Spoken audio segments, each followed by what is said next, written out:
আমরা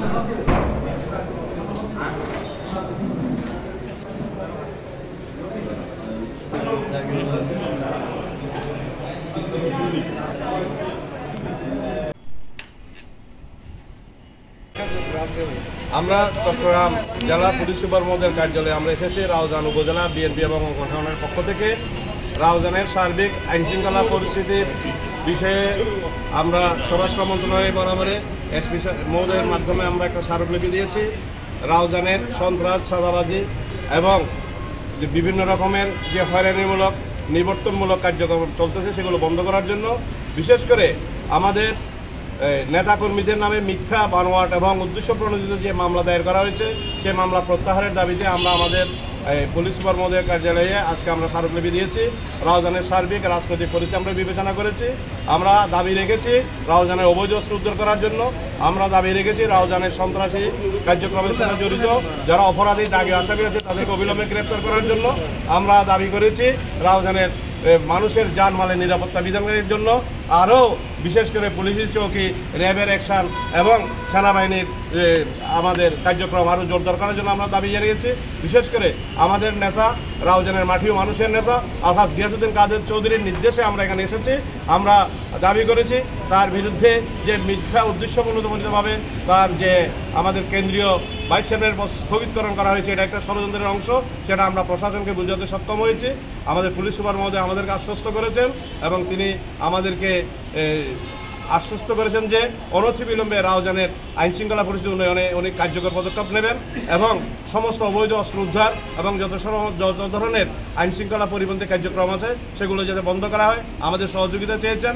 আমরা আমাদের নেতার পক্ষ থেকে সহযোগিতার আশ্বাস দিয়েছি এবং প্রশাসন আমাদেরকে আশ্বস্ত করেছেন যে আমাদের রাউজানের সার্বিক আইনশৃঙ্খলা পরিস্থিতি নিয়ন্ত্রণে ওনার কার্যকর পদক্ষেপ নেবেন। পাশাপাশি আমাদের নেতাকর্মীদের উদ্দেশ্যে যে গত 29 তারিখে যে ঘটনাকে কেন্দ্র করে যে মামলাটা দায়ের করা হয়েছে সেটা যে মিথ্যা, বানোয়াট, ভিত্তিহীন, যারা এখানে ঘটনাস্থলে ছিলেন না, যারা অসুস্থ ছিলেন, যারা ওমরা হজ করতে গেছেন এবং যারা যে ঢাকাতে ছিলেন, এই ধরনের নেতৃবৃন্দকে, এই ধরনের ব্যক্তিবর্গকে উদ্দেশ্যপ্রণোদিতভাবে আসামি করা হয়েছে।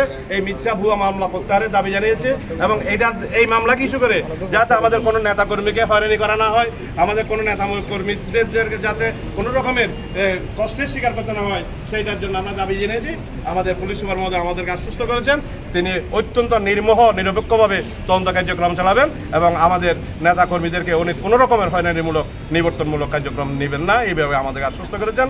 এবং বিশেষ করে আইনশৃঙ্খলা পরিস্থিতি নিয়ন্ত্রণে যা যা কিছু করণীয় দরকার আমরা প্রশাসনকে সর্বতোভাবে সাহায্য করব, সহযোগিতা করব, সেই আশ্বাস দিয়েছি। এবং অত্যন্ত সৌহার্দ্যপূর্ণ পরিবেশে আমাদের এই স্মারকলিপি সম্পাদন হয়েছে এবং আমাদের চা চক্রের মাধ্যমে আমরা কৌশল বিনিময় করে আমি এসপি সাহেব কার্যালয় থেকে আমরা বিদায় নিয়েছি। ধন্যবাদ। এসপি সাহেবকে আপনার স্মারকলিপি দেওয়ার জন্য এসেছি। আমাদের দাবিটা হলো যে ওই দিন যে ঘটনাটা ঘটেছে সম্পূর্ণ মিথ্যে এবং আকবর সাহেব যেটা ঘটনা করে আসছে এটার উল্টা একটা আমাদের নামে কেস করা হয়েছে।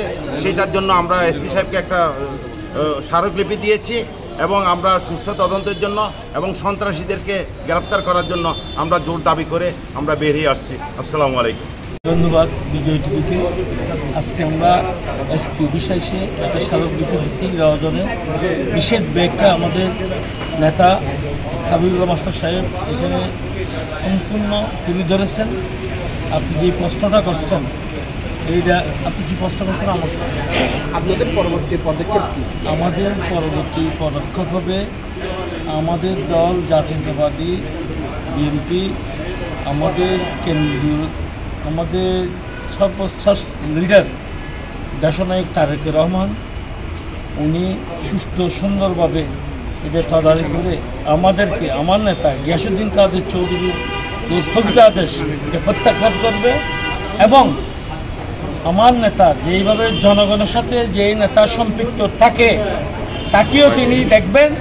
এই পরিপ্রেক্ষিতে গিয়াসউদ্দিন কাদের চৌধুরীকে ওটা উদ্ধার করে আমাদের নেতাকে আগামীতে এমপি পদপ্রার্থী করবেন এই আশা রাখবো।